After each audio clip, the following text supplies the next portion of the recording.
நாங்கள் இலங்கை கிழக்கு மாகாணத்தின் மட்டக்களப்பு மாவட்டத்தின் வேலையில்லா பட்டதாரிகள் சங்கம் சார்பாக பேச முன்வந்திருக்கின்றோம். வேலையில்லா பட்டதாரிகள் என்று சொல்வதற்கு முன்பதாக ஏமாற்றப்பட்டவர்கள் என்று சொல்வது சிறந்ததாகும்.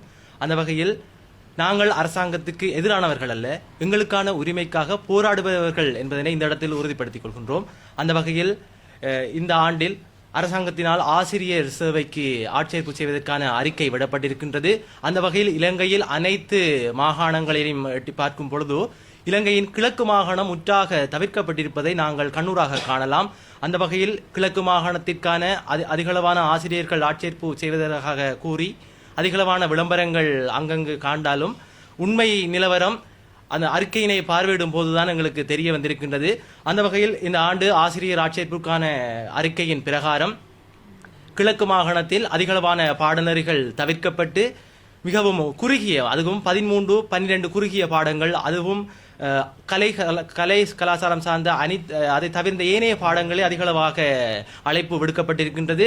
அதை தொடர்ந்து பார்ப்போமானால் எங்களுடைய மட்டக்களப்பு மாவட்டத்தில் வேலையில்லா பட்டதாரிகள் சங்கம் சார்பாக கடந்த 6 வருடங்கள் அன்னளவாக உயர்ந்த மட்டத்தில் 6 வருடங்களாக எதுவித போட்டி பரீட்சையும் தோற்றாதவர்கள் இங்கு அதிகமாக காணப்படுகின்றார்கள்.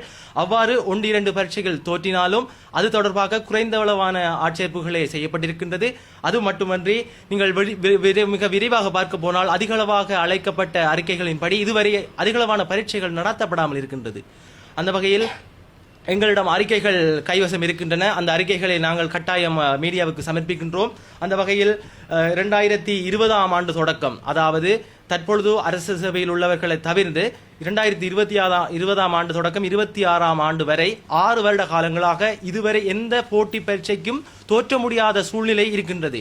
பல்கலைக்கழகங்களில் அதிகளவான பாடங்கள் இருந்த போதிலும் அதனை நாங்கள் நம்பி எங்களுக்கு அதனை விரிவுரையாளர்களின் ஆலோசனைக்கிடங்க நாங்கள் கற்ற பொழுதிலும் தற்பொழுது அதற்கான எந்த விதமான ஆட்சேர்ப்பு முறைகளும் செய்யாமல் இருப்பது மனவேதனை அளிக்கின்றது.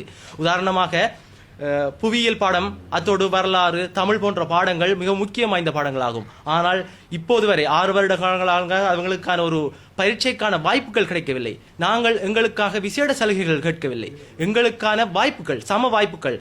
இப்போது கூட ஆசிரியருக்கான ஆட்சேர்ப்பு முறைகளின் போது பட்டதாரிகள், வேலையில்லாமல் இருக்கும் பட்டதாரிகளுக்கான வேலை வாய்ப்புகளுக்கான பரீட்சை கட்டணம் 2700 ரூபாய் அளிக்கப்பட்ட போதிலும் எந்த நம்பிக்கையில் அந்த பரீட்சைக்கு தோற்ற முடியும்? ஏனென்றால் இதுவரை எந்த விதமான வேக்கன்சிகளும் அதில் காட்டப்படவில்லை என்பதுதான் மிகவும் மனவேதனை அளிக்கின்றது.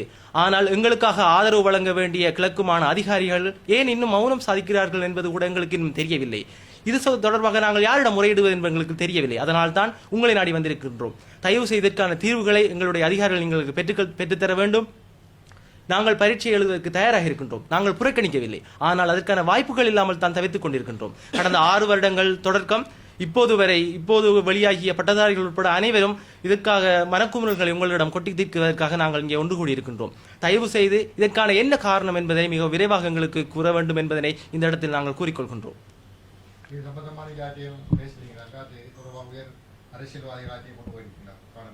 நாங்கள் இது தொடர்பாக அதிகளவான போராட்டங்கள், ஆர்ப்பாட்டங்கள், மகஜர்கள் என்பன ஆளுநர் உட்பட அனைவருக்குமான மகஜர்களை நாங்கள் அளிக்கின்றோம். அவர்கள் எங்களிடம் கூறிய வார்த்தை, பொறுமையாக இருங்கள், உங்களுக்கான வாய்ப்பு வரும் என்று. நாங்களும் இதுவரை எந்த விதமான ஆர்ப்பாட்டங்களோ அரசாங்கத்துக்கு எதிரான செயற்பாடுகளோ செய்யவில்லை, பொறுமையாகத்தான் இருந்தோம். ஆனால் இப்போது எங்களுக்கு விடுக்கப்பட்ட இந்த அறிக்கை, அரசாங்கத்தின் ஆசிரியர் ஆட்சேர்ப்புக்கான அறிக்கை எங்களுக்கு முற்றுமுழுதாக எதிர்ப்பாகவே இருக்கின்றது. அதனால் தான் நாங்கள் மனவேதனையில் உங்களை நாடி வந்திருக்கின்றோம்.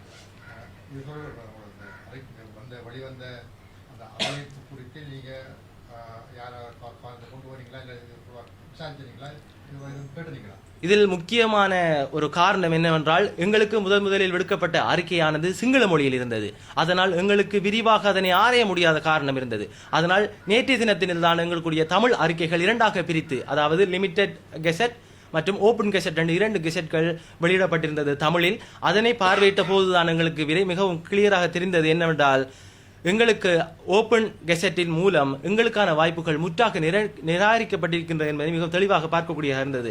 அதனால் அந்த குறுகிய காலத்துக்குள், அநேகமாக இப்போது கெசட் வெளியாகியதால் எங்களுக்கு இந்த குறுகிய காலத்துக்குள் யாரிடம் சென்று முறையிடுவது, இதற்கு முன்பு முறையிட்டதற்கான எந்தவித பதிலும் கிடைக்காத காரணத்தினால் தான் நாங்கள் உங்களை நாடி வந்திருக்கின்றோம்.